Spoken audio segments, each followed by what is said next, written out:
Hello बच्चों, आज मैं लेके आई हूँ question number 6 of NCERT question of the chapter जो आपका कंटिन्यूशन में चल रहा था मोशन वर्क। ठीक है, मैंने इस क्वेश्चन को इसलिए अलग से रखा ताकि वीडियो ज्यादा लंबा ना बन जाए। ठीक है, तो समझो ये वाला जो क्वेश्चन है ये ग्राफ बेस और ग्राफ बेस वाले जो क्वेश्चन होते हैं ना उस पर डायरेक्ट नंबर मिल जाते हैं, ज्यादा तामझाम की जरूरत होती ही नहीं है। ये फॉर्मूला लगाओ वो फॉर्मूला लगाओ, सिर्फ ग्राफ को ढंग से ऑब्जर्व करना होता है। ग्राफ को ढंग से ऑब्जर्व करना होता है। तो देखो क्वेश्चन देख लेते हैं। The following figure shows the distance time graph, यानी ये जो डायग्राम है ये आपको क्या दिखा रहा है, डिस्टेंस और टाइम का ग्राफ दिखा रहा है। ऑफ 3 ऑब्जेक्ट, 3 ऑब्जेक्ट्स हैं एबीसी, तो मान लेते हैं 3 कार हैं 3 गाड़ियां हैं। ठीक है, एबीसी उनका नाम है। Study the graph and answer the following, इस ग्राफ को अच्छे से स्टडी करो और इन चीजों के आंसर दो। पहला, which of 3 is travelling fastest, तो कितने कितने हमारे पास ऑब्जेक्ट है, ए बी सी 3 ऑब्जेक्ट्स हैं, 3 में से कौन सा फास्टेस्ट यानी कौन सा बड़ी तेजी से जा रहा है। तो मैंने डिस्टेंस टाइम ग्राफ को मैंने अच्छे से समझाया था, उसका वीडियो बना हुआ है। ठीक है, उस ग्राफ में मैंने आपको डिस्टेंस टाइम के बारे में पढ़ाते टाइम कहा था कि भैया जिसका स्लोप ज्यादा होगा यानी जो ज्यादा स्टीप हो, जो ज्यादा स्ट्रेट होगा।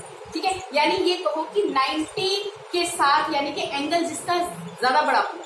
कहने का मतलब ये कि देखो, एक तो बी बॉडी का ये वाला दिख रहा है, यहाँ पे एंगल एक ये वाला दिख रहा है। ठीक है, अब ये वाला जो जा रहा है भाई सब ये गया सी का, तो अगर मैं यहाँ पे फाइंड आउट करूँ तो सी का एंगल यहाँ पे इतना दिख रहा है। ए वाले ग्राफ का देखो ऐसे बना के देखो तो ए का एंगल कितना दिख रहा है, तो एंगल बड़ा किसका दिख रहा है, इसका। ठीक है, बाकी मैं डिटेल ऑलरेडी आपको बता चुकी हूँ। तो यहाँ से मुझे कौन सा फास्टेस्ट दिख रहा है, मैंने यहाँ पे आंसर पहले ही बता दिया आपको, मैंने पहले लिख लिया था इसको। देखिए, slope of distance time graph of B is greater, so B is the faster.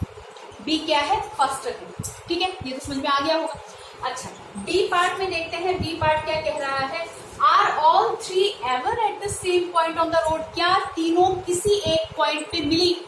आपको यहाँ पे कितने मीटिंग पॉइंट्स दिख रहे हैं वो देखो। इसके सेकंड पार्ट का मतलब तो ये है, सेकंड पार्ट ये पूछना चाह रहा है कि क्या तीनों गाड़ियां किसी एक पॉइंट पे मिलती नजर आ रही हैं आपको। तो आप देखिए कहाँ पे मुझे यहाँ पे एक मीटिंग पॉइंट दिख रहा है डी पॉइंट पे। डी पॉइंट पे कौन कौन सी गाड़ी मीट कर रही है, ये वाला जो लाइन है ये किसको रिप्रेजेंट कर रहा है, सी को। थोड़ा सा टेढ़ा से बन गया, आप देख लीजिएगा। तो सी वाली लाइन ये है। ठीक है, और डी पे और कौन सी गाड़ी है, डी। ठीक, तो डी पॉइंट पे सी और बी मीट कर रहे हैं। फाइन, अब ई वाला पॉइंट एक मीटिंग पॉइंट दिख रहा है कौन सा पॉइंट दिख रहा है, नहीं, ई वाले पे कोई पॉइंट ही मीट नहीं करता दिख रहा। यहाँ पे एफ वाले पे एक पॉइंट मीट करता दिख रहा है, ई पे तो बस एक ही लाइन जा रही है ना। एफ वाले पे एक पॉइंट मीट करता नजर आ रहा है, तो इसमें कौन पास कर रहा है, बी, और यहाँ से कौन पास कर रहा है, ए। तो बी और ए यहाँ पे मीट कर रहे हैं। सी और ये वाला जो पॉइंट है ये किसका है, हाँ, सी और ए का है, ये दोनों यहाँ मीट कर रहे हैं।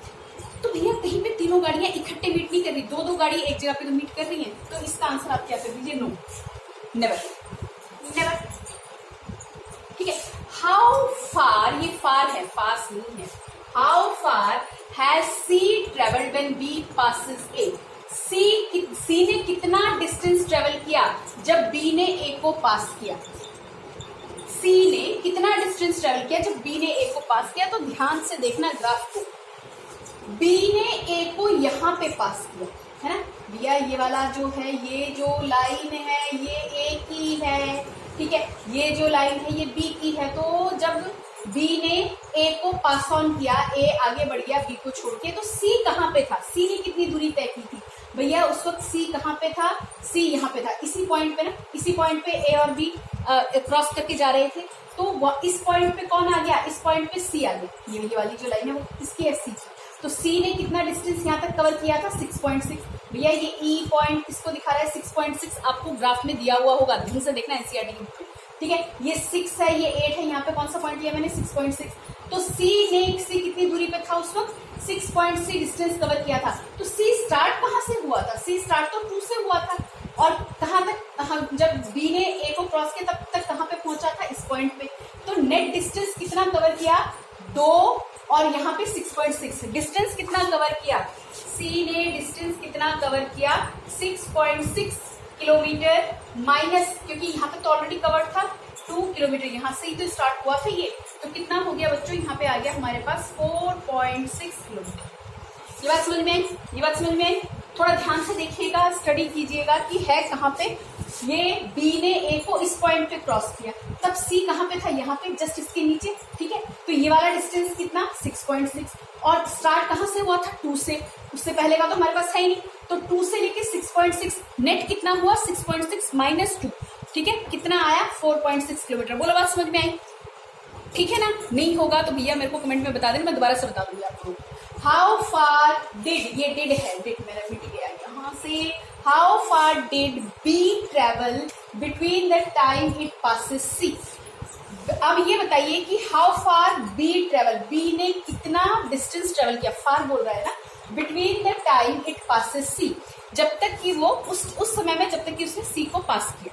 तो यहाँ पर बड़े ध्यान से देखो, ये जा रही है गाड़ी बी, है ना, ये जा रही है बी, और ये वाली जो लाइन है ये कौन से की लाइन को रिप्रेजेंट कर रही है, सी की लाइन को रिप्रेजेंट कर रही है, ध्यान से देखिएगा, ठीक है।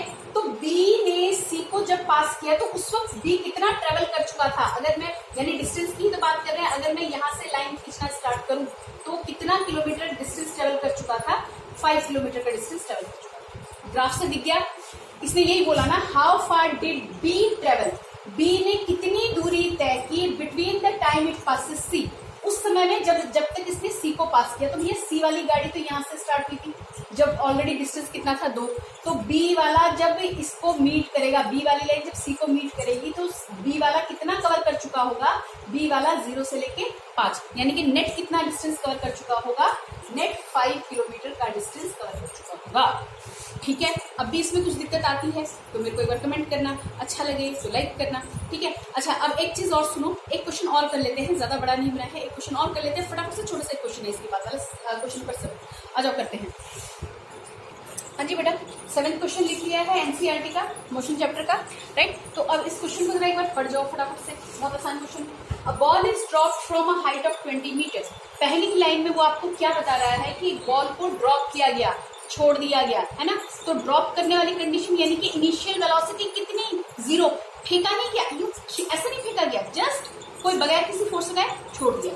तो भैया जी इनिशियल ड्रॉप वाले केस में इनिशियल वेलोसिटी को कितना ले लोगे, 0, और डिस्टेंस भाई ऊपर से मान लो यहाँ से बॉल को मैंने ड्रॉप किया, ठीक है, तो ये कितनी ऊंचाई से ड्रॉप किया गया, कितनी ऊंचाई से ड्रॉप किया गया, 20 मीटर से, यानी कि डिस्टेंस कितना कवर कर रहा है, 20 मीटर, हाइट वगैरह जो आता है ना। तो चलो ये भी मुझे पता चल गया। If its velocity increases uniformly at the rate of 10 metre per second square, अगर वेलोसिटी इंक्रीज कर रही है, अब ना कुछ बच्चे यहाँ पे कंफ्यूज हो जाएंगे कि भैया वेलोसिटी इंक्रीज कर रही है पर दिया मीटर पर सेकंड स्क्वायर में है, भैया वेलोसिटी चेंज हो रही है और rate of change of velocity is known as acceleration, right. तो यहाँ पे ये क्या दिया हुआ है कि वेलोसिटी इंक्रीज कर रही है ऊपर से नीचे आते हुए, कितने से, 10 मीटर पर सेकंड स्क्वायर से। तो ये क्या है, एक्चुअली ये आपको दिया हुआ है acceleration, yes 10 metre per second square change हो रही है, rate of change of velocity, ठीक है।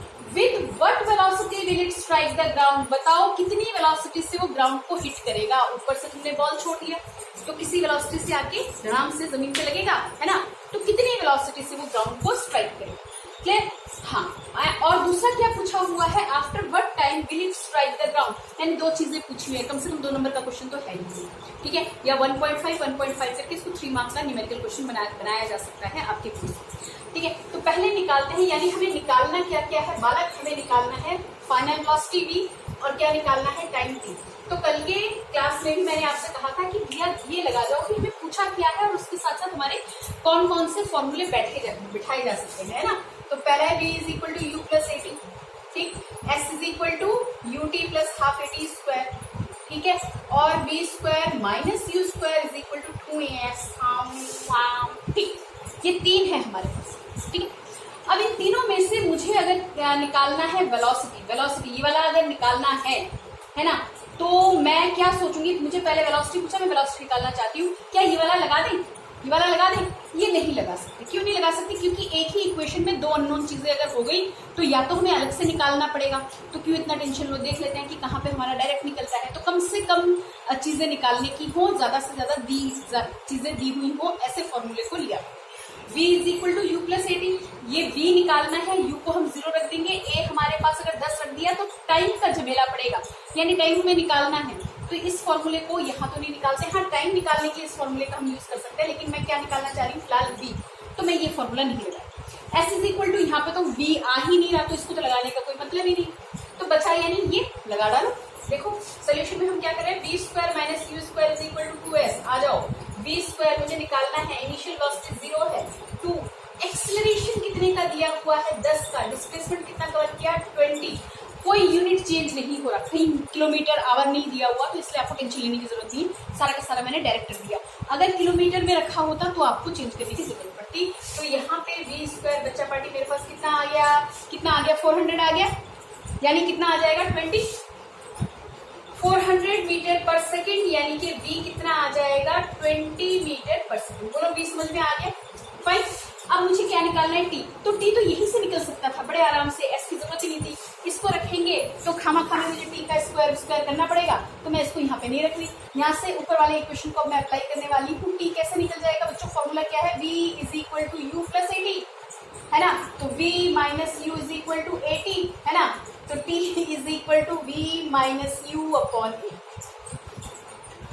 ठीक, तो v मेरे को मिल गया, कितना आ गया 20, u कितना था 0, एक्सेलरेशन कितने का 10 का, t कितना हो गया, t कितना हो गया 2 सेकेंड, राइट, 2 सेकेंड। बोलो समझ में आया, ठीक है, इतना करके रखिएगा, इतना करके रखिएगा। तो 2 क्वेश्चन यहाँ पे हो गए, ठीक है, और बाकी नेक्स्ट क्वेश्चन इसके बाद, ठीक है, तब तक स्टे सेफ।